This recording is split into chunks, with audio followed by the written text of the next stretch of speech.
So I'm from a big city, and Twin Falls is not a big area. The largest town in the Twin Falls mission was Twin Falls itself, which is less than 40,000 people, and the next largest town is less than 10,000 people. So it was a bit of a culture shock to me because I'm from a large city of over 1 million people. Um, the first, going from the MTC, we actually are close enough to Provo that the church elected to not fly us out, but actually it's chartered a bus to send all the missionaries to Idaho. So that was really nice to drive out on a 4-hour drive, get to know all the missionaries, both Spanish and English, that were coming in with me. First day of our mission president paired us with a potential trainer and told us to go out tracting, and we tracted for about 3 hours and then came back for a 10-minute interview and then tracted for another 2 hours just in the city of Twin Falls. And that was really fun because it within less than 24 hours of being in the mission, I had already had the opportunity to start meeting people and start teaching.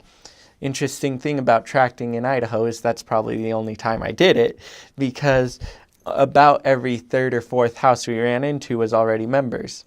And so it was nice to get to know the people as well as getting to go tracting and meet non-members as well.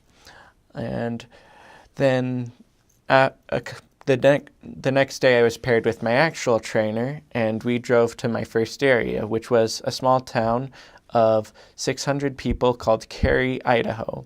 And I remember my first day in Cary wondering where I was because the town has a single highway and the rest is unpaved roads that are all within walking distance of our missionary apartment. And I was used to a large city where the nearest member lives 10 minutes away.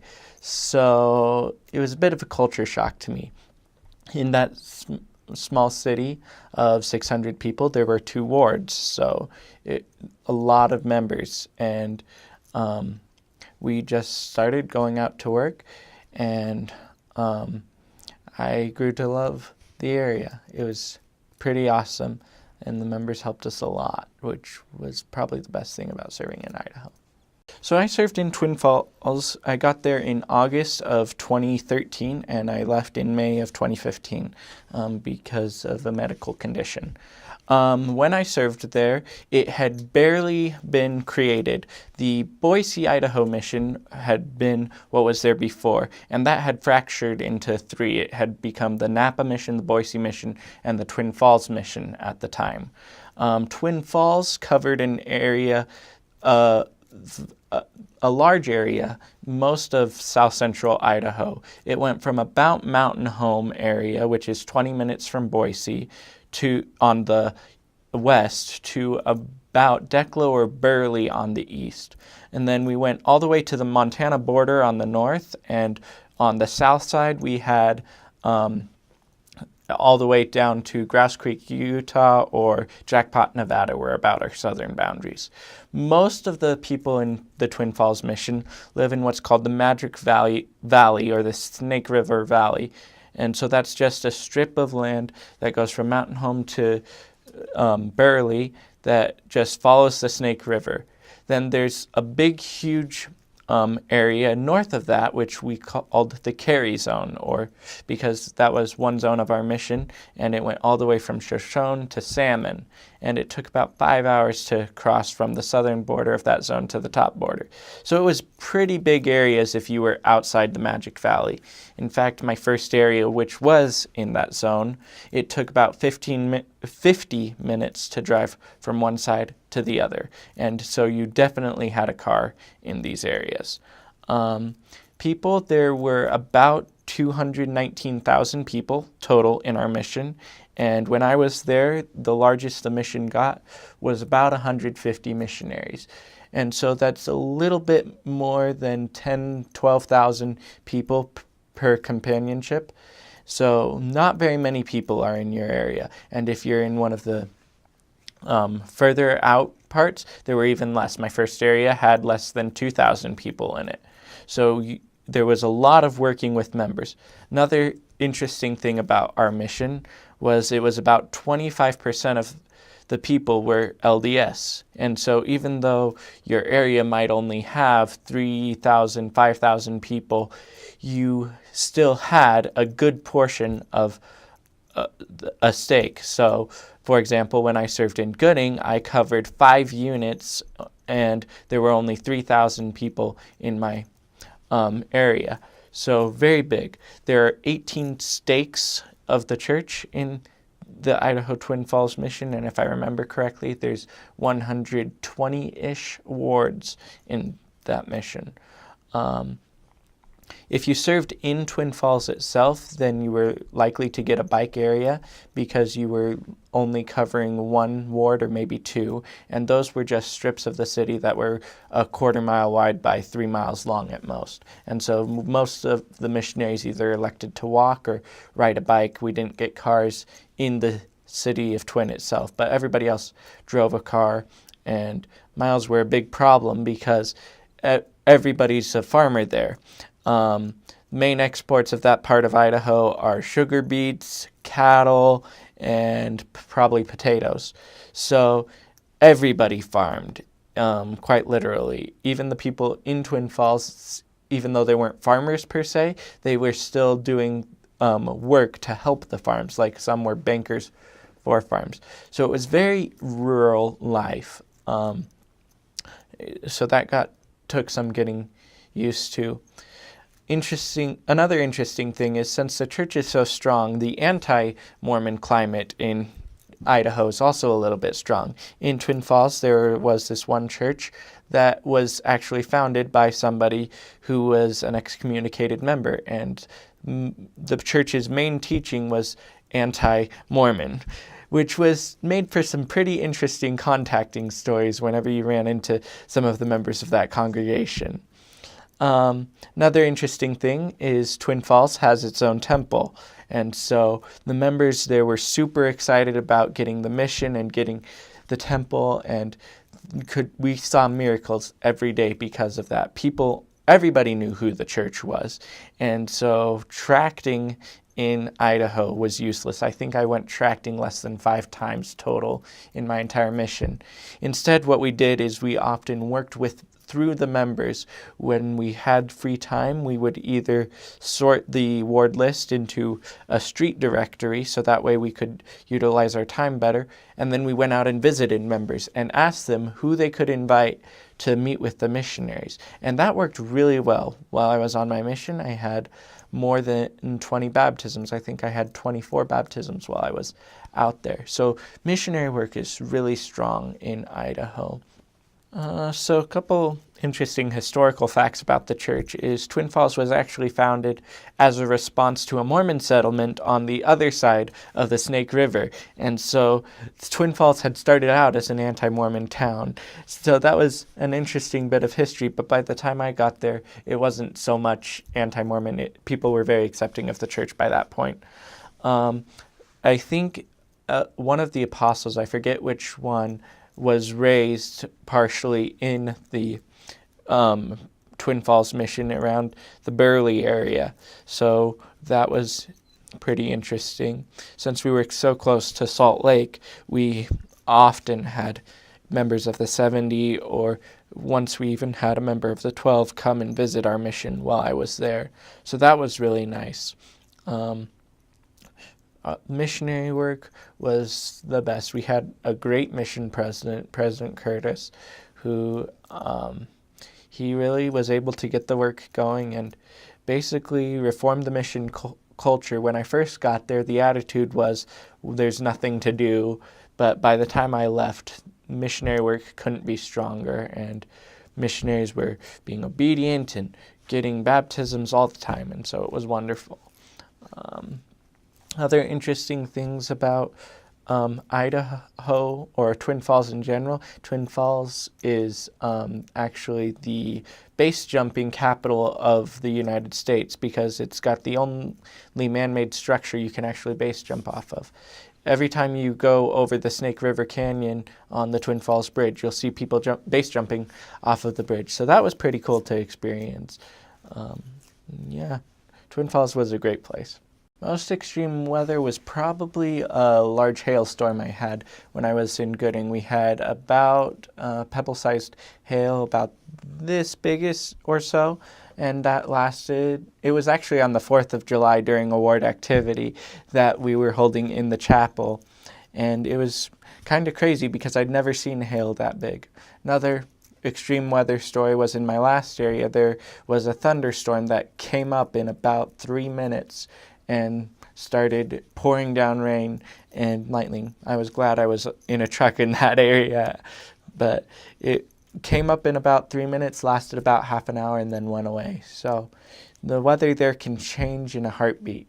And in the winter, it was cold, down to, I think the coldest it ever got was -20. The summer, it got pretty hot. The hottest it got while I was there, I think, was about 105, 106. So it's pretty extreme. It's an arid desert, high desert, so weather changes pretty quickly. A couple of things, first of all. When I was a young man in the Young Men's program at home, I did a lot of pre-mission stuff. I attended my 6 mission prep class every month, and I also got an A+ in seminary, memorized all the scripture masteries, which are super helpful, especially in an Idaho mission where everybody was religious and everyone already knew about the church. It was extremely useful to know the Bible. I'd already read the 4 standard works by the time I got to college. I did a year of school before my mission, or before I submitted my mission call, because I started I submitted my call before the age change, and I found that was really helpful to learn how to be on your own, which I think is good mission preparation. Something a little bit unique about me is when I first submitted my call, I was initially told medical conditions would prevent me from serving. And so for about a year, I had to struggle or sort of sit in limbo with the mission call, wondering if I should move on with my life and continue working on school, or if I should keep on working on getting my mission call. I was absolutely devastated the first time they got back to me and told me to wait, and that's not what I was expecting. But when the call finally did come in, when I was on my mission, I saw the reasons why that had happened. There were several families that I was able to meet that I would not have otherwise been able to meet and help. So my best advice to pre-missionaries is be patient. Not everybody is ready to go when they're 18. Not everybody's ready to go when they're 19. Some aren't even ready to go until they're 20 or 21. I went when I was 20. Some aren't even ready. Some go later, and that is okay.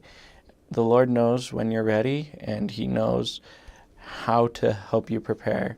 Until then, I'd say attend mission prep classes if your stake has them, and definitely enroll in seminary, and then when you become a YSA, do institute or a religion class if you're attending one of the church schools, because they are so, so helpful. A crazy experience I had is we were visiting a less active member and her husband, who we were trying to help work on towards baptism, and they were coming along nicely, and they were actually working on quitting smoking together, and we were helping them do that. And so we had just challenged them the day before to quit smoking. And so when we got to their home, we were visiting with them for about 3 minutes, and then all of a sudden she started to go into a panic attack, and at the time it looked like she was having a seizure. And at that point, I was really grateful I'd been a Boy Scout and had learned first aid. We called 911, and basically I was about to start CPR because she had stopped breathing, but luckily she started breathing on her own again. And that was probably the craziest experience I'd ever had. The paramedics got there in time. Everything worked out just fine, but it was crazy in the moment. One thing I would say is don't bring, you don't need an umbrella in Idaho. My mom had bought me a really nice umbrella when I left on my mission. I don't think I used it once. So you don't need an umbrella. Yes, it rained, but it was on and off so fast that you really didn't need an umbrella and it got bulky to carry. Other packing or clothing advice. I'd say have about 7 short sleeve shirts and 7 long sleeve shirts for elders, because you only get to use the wash once a week. And in the winter, you're going to want long sleeves. In the summer, you're going to want short sleeves because the temperature is so extreme. Probably the hardest thing for me was having companions I didn't get along with. I was known as the conscience of the mission while I was serving there because the mission president thought I was extremely obedient or something. And I had one companion who didn't exactly like being with a goody two-shoes missionary, and we didn't get along very well. But something I learned from that was learning to rely on the Savior.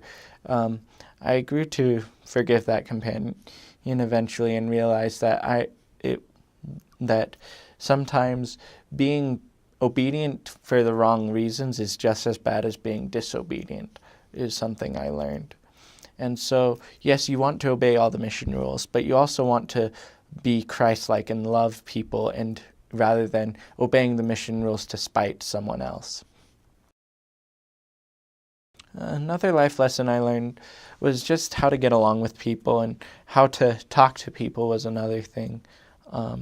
As a missionary, you're talking to people every day, and you're living with a companion all the time. And so both of those, you have to learn how to live with somebody 24/7, never leave his sight or hearing. And also, you have to learn how to talk to random strangers and be friendly, which was really helpful. So one experience I had that the Spirit was super strong in was when I was training for the first time, and we were visiting this investigator who we were really excited about because he was coming along nicely. He had a really hard life, and so we went to visit him for our appointment, and he asked us during that appointment to not come back because he'd had something happen in his life that he just didn't feel ready anymore. He just was having too many trials. And that was really spiritual for me because I was able to talk to my companion, and we were able to pray and realize that it might not have been his time right then, but we could feel the Lord's love for him. And another time I really felt the Spirit was when I just got to a new area about a year into my mission. I was feeling extremely down, feeling like a failure at that time for various reasons.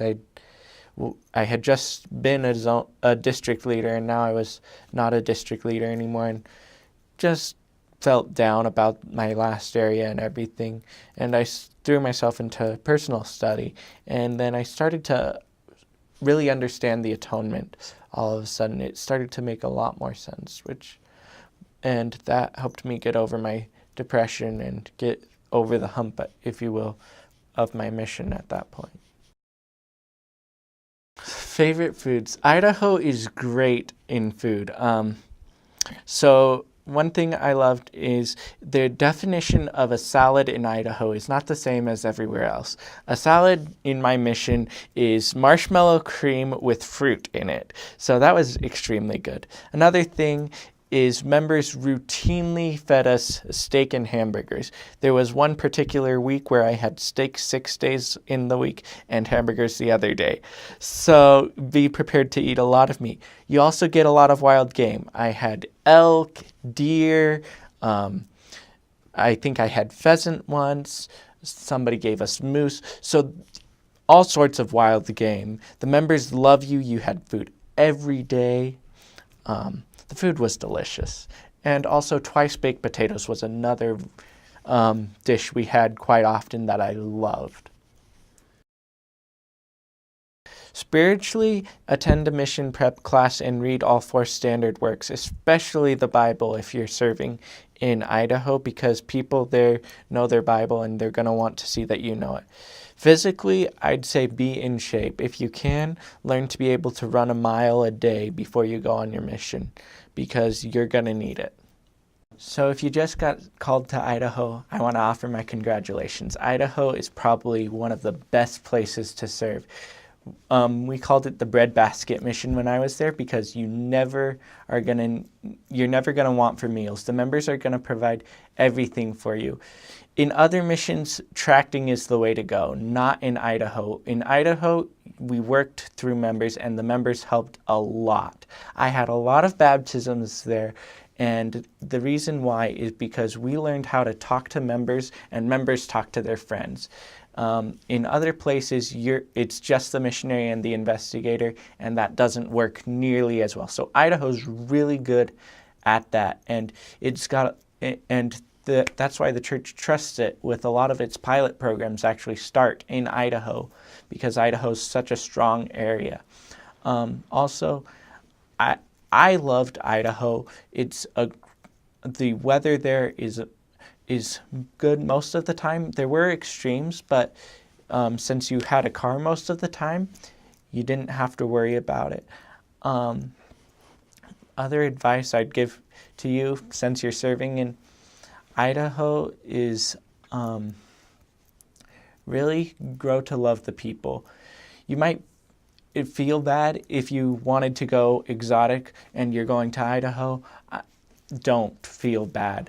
I've talked to lots of people since getting home from my mission who served in exotic places, and I wouldn't have traded my mission for theirs anywhere, because in Idaho, I grew to love the Lord. I learned to love the people, and the people took care of me.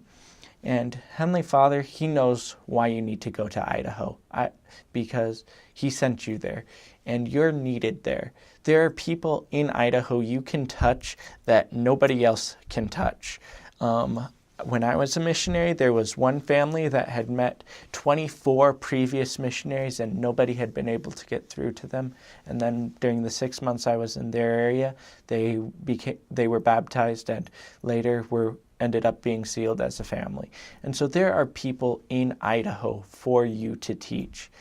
If you're a visa waiter going to Idaho, my advice is the same. There are people there for you to teach. There were a lot of people who were waiting for their visas in Idaho who had 10, 12 baptisms of people they were only able to touch.